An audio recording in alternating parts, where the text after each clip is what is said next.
Hello students and welcome to video 2 in chapter 1.2 types of business entities. So last lesson we covered sole traders and partnerships, and in this video we're going to be covering privately held and publicly held companies. Now, why are they highlighted? Well, this is a very popular IB question, so it's one of those topics that is worth focusing on now and also when you're revising.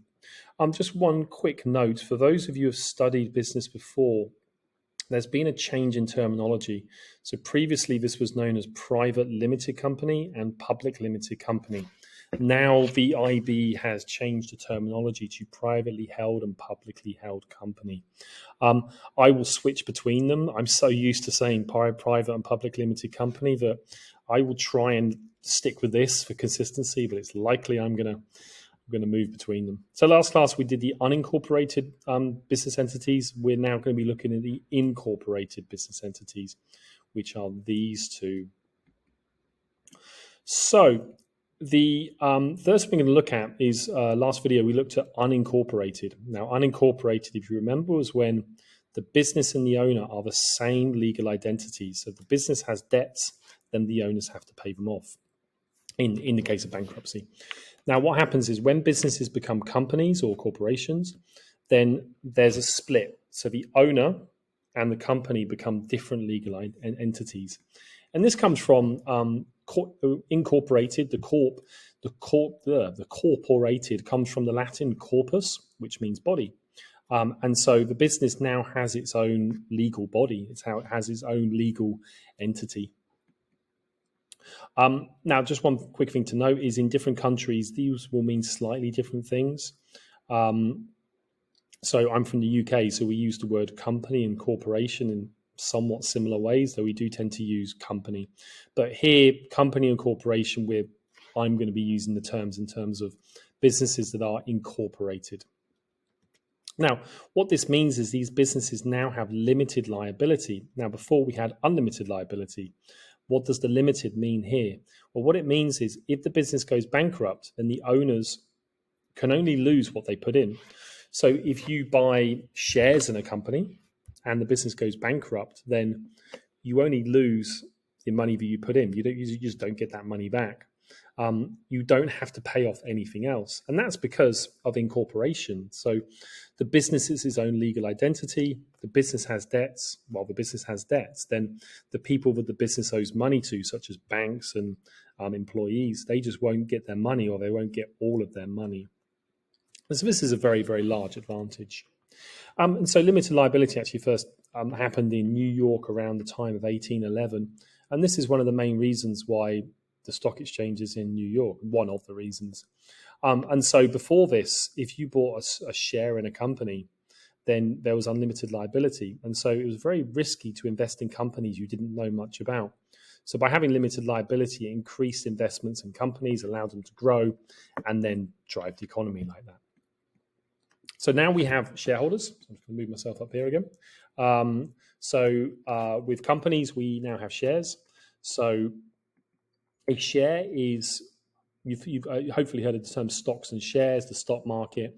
So this is what we're talking about here. So with companies, you can now own part of the company, and owning part of the company is called a share. So effectively, they take the company, they split it into multiple parts, could be millions of parts, and then share is just one small part of it. And if you own one share, you are a part owner. So if you go and buy one share in Apple, then you are technically an owner. You own a very, very small amount of it, but technically you are an owner.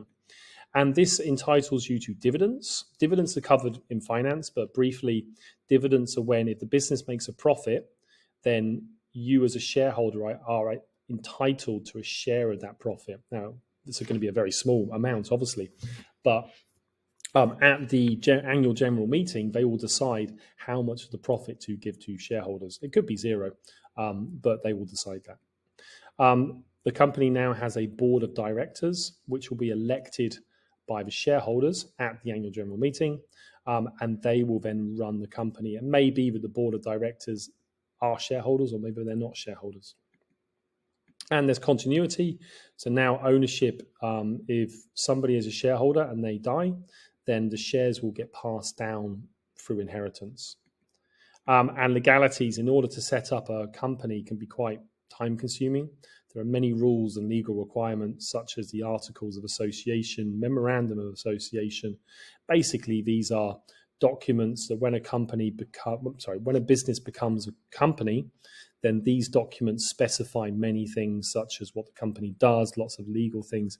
These are long, complicated legal documents, and you can go and find them if you go and Google Apple Articles of Association. You can go and see Apple's Articles of Association if you want to. So, first thing is privately held companies. This is companies behind my face here. So now you see I've made a mistake there. Private limited company. This is the old terminology, but this is privately held companies. This is the same thing. It's just different terminology. The IB has changed the terminology. So basically, privately held companies have all the characteristics on this slide here. So they are incorporated, they have limited liability, they have shareholders, which is in contrast to sole traders and partnerships that are unincorporated and have unlimited liability, etc. So they're incorporated, limited liability, owned by shareholders. The difference with privately and publicly held companies is with privately held companies, shares cannot be sold on the open market. So with publicly held companies, the shares can be listed on the stock market. With private, they're not. And so shares can only be sold with the agreement of all other shareholders. So some examples of some privately held companies are here. So Aldi in Germany is a privately held company, which is a supermarket. And then Mars Inc. This is owned by the Mars family. And so I think all shareholders are part of the Mars family. I may be wrong on that, but I think it's majoritarily held anyway by the Mars family. And you cannot go and buy shares in these two companies. They're not listed. If you were to buy a share in one of these two companies, then you would have to buy from one of the current shareholders, and every single shareholder would have to agree to that. And that's obviously very difficult. And it may be that they don't want to sell to outside people for various reasons. They're normally small to medium size, but they can grow large, such as Mars and Aldi are large companies, so they can grow large, but in general, they tend to be smaller than publicly held companies. And the shareholders are often the original investors, and the CEO is often the original owner. And that's because there's less likely to be so many shareholders because they're not listed on the stock market. So they're generally abbreviated to limited. This is in the UK, they'd be abbreviated to LTD. In Germany, for example, they would be abbreviated to GmbH. I'm not going to attempt to say that German word, but it basically means company with limited liability. Moving on to publicly held companies. Again, they have all the characteristics of the previous slide: incorporated, limited liability, owned by shareholders. But now we have this word public. Now, to go public means to go from private to publicly held company. And what that means is you go through an IPO, which is called an initial public offering, or you float on the stock market. You may have heard that term, float on the stock market. And that means that you become a publicly held company. And you usually sell a percentage of the company to raise finance. Not always, but usually you would do that. And now with a publicly held company, shares can be bought freely on the stock market. Two examples are Tesla, Adidas. You can go and buy shares of these companies on the stock market. You can become shareholders, you can become owners. So they're quoted on the stock exchange. Anyone can buy shares and sell shares easily. And now because of this, ownership is likely to be split across a large number of people. There's likely to be a lot of shareholders. And that's because you're going to have a lot of people buying a few shares in these companies. These are people like me who go and buy a few shares to invest in the stock market for our retirement or whatever. And so you're going to get a lot of people with a few shares. You will get some people with a lot of shares as well, but in general, you're going to have a lot more owners of the company. In the UK, this is abbreviated to PLC, this is public limited company, as here. So this is the old way of saying it. In Germany, it would be abbreviated as AG. So pros and cons of privately held and publicly held company, they're quite similar again. This is kind of in contrast to sole traders and partnerships. So for both of them, the pro is limited liability. If you invest in the company, then you have limited liability, which means people are more likely to invest in the company because they know there's limited liability. They can only lose what they put in. Private limited companies can raise more finance, and that's mostly because of limited liability.